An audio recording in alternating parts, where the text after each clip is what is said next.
Both of these topics are quite concerning. They have a substantial amount of research behind them, yet they are rarely discussed. The first is the effect of your macros on your injury risk, specifically low-fat diets, which are quite common in fitness circles. The researchers of a recent meta-analysis of 9 prospective studies concluded lower total energy and fat intake increased the risk of general running-related injuries and bone stress injuries in female distance runners. The researchers compared injured and uninjured runners and found that the injured runners had significantly lower fat intakes but not carbohydrate or protein intakes. In individual studies also, low fat but not carb or protein intakes correlated with injury risk. I would note that running is a particularly good activity to look at for injuries because the injury rates in runners are approximately 10 times as high as those in resistance trainees. That's because of the repeated, consistent stress leading to pattern overuse injuries. Running is relatively uncontrolled, has a lot of impact and a lot of repeated impact, making it much more injurious than strength training or going to the gym for most people. There is a clear mechanistic reason why low-fat intakes would increase injury risk, namely lower anabolic hormone production. In both men and women, fat intakes of around 20%, which is about what the female runners in this study or these studies were consuming on average, are associated with lower production of testosterone, estrogen, and growth hormone. All of these hormones are anabolic in connective tissue and have been found to improve recovery rates of connective tissue, especially tendons, ligaments, joints, etc. However, these studies were associative, so they cannot establish causality. They were prospective, suggesting that the low-fat intake preceded the injury, but it's a bit weird that they looked at injured versus uninjured runners and then checked their macros instead of checking low versus high-fat intakes and then seeing if those resulted in different injury rates.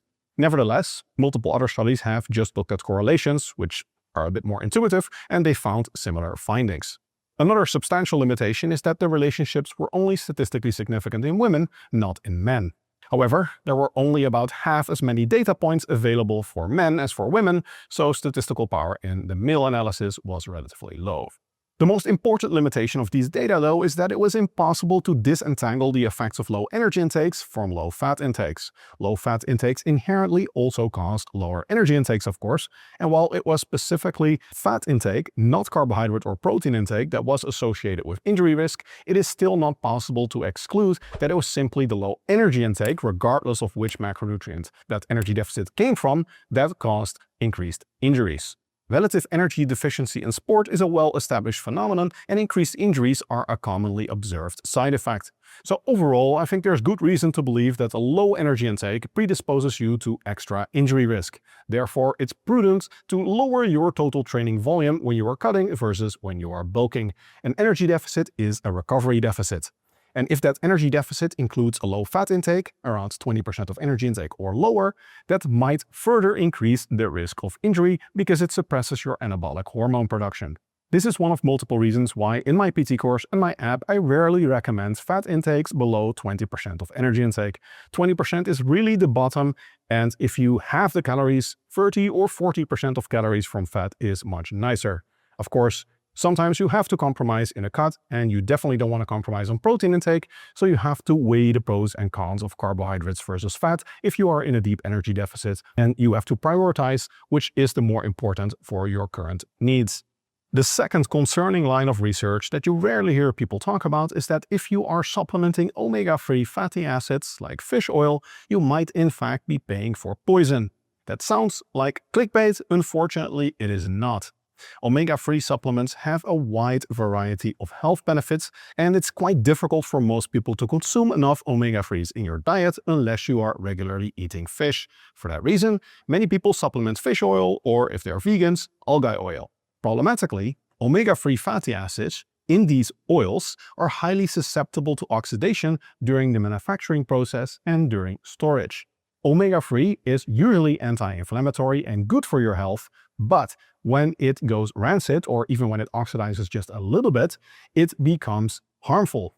Now, how harmful exactly is actually not entirely clear. We don't have great data in humans because it is unethical to feed people rancid omega-3, but the animal data are very alarming. The human data that we have are very, very limited, and they suggest maybe some harm, maybe not so much, but they're very short term. If you're supplementing something every day over the course of years or decades of your life, then of course even a small negative health effect might be concerning over the long run. And since oxidized omega-3 is toxic, it is mainly a matter of how bad, rather than if it's bad, and how reduced the benefits are compared to the increased health risks. So how likely is it that your specific omega-3 supplement is oxidized? Unfortunately, it is quite likely because most manufacturers do not report if their oxidation levels exceed safe standards. Moreover, multiple independent surveys have found that the majority of supplements are oxidized and often do not contain exactly what's on the label. So they might be underdosed, they might have heavy metals in them, and they might exceed the safe levels of oxidation. To avoid being overly alarmist though, I should note that the majority of research still finds positive health outcomes of omega-3 supplements in research. Therefore, on average, it still seems that omega-3 supplementation for most people, even if it's oxidized, has net positive health effects. However, if you're going to pay for something to improve your health, I personally would want to make sure that you're actually just getting the benefits and none of the risks. Therefore, if you're going to use an omega-3 supplement, I would recommend that you use one that is independent lab work validating that it has what's on the label and only what's on the label without exceeding safe oxidation standards. The following supplements, which I'm not affiliated with at all, have been found in independent lab work, usually in studies, to actually meet these criteria. Again, I'm not affiliated with any of these brands. This is a list I compiled for my PT course students and my coaching clients. So feel free to use it. There are probably other brands that are also as good, but I personally have not seen independent lab work of any other brands. If you have, please comment it in the link below and I can add it to the list. But for me personally, these are the only omega-3 supplements I would personally buy and I recommend to my clients and my students to buy. If you're serious about optimizing your physique, then check out my app, for which, by the way, you get a free trial right now if you click on the link in the description, and my online PT certification program. And if you want to watch more of my free content, you can do so right here. Hope to see you in the next video.